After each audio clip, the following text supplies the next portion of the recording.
Akibat COVID-19 yang hingga saat ini masih mewabah, berdampak pada sejumlah kegiatan dan pembangunan daerah yang gagal dilaksanakan karena adanya pemangkasan anggaran yang ditujukan untuk COVID-19.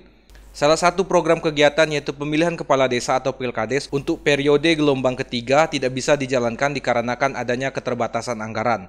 Sebelumnya, periode gelombang pertama dilaksanakan pada tahun 2016 dan gelombang kedua tahun 2018 sudah dilaksanakan sesuai dengan mekanisme pelaksanaan.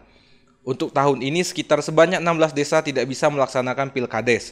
Dan untuk sementara waktu jabatan kepala desa yang masih kosong dijalankan oleh PJS yang ditunjuk.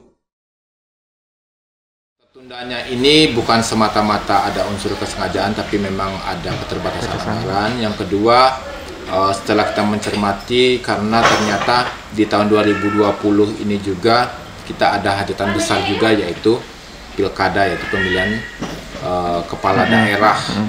Yang tentunya itu akan menyita waktu dan biaya. Kalau kita akan paksakan nanti mekanismenya cukup ribet dan juga nanti akan sibuk. Rencananya kami di Dinas PMD akan berkoordinasi dengan pimpinan atas kami. Kemungkinan besar di awal 2021 Pilkades ini setelah Pilkada tahun 2020 akan kita laksanakan. Dimas Kintan, Lebong TV melaporkan.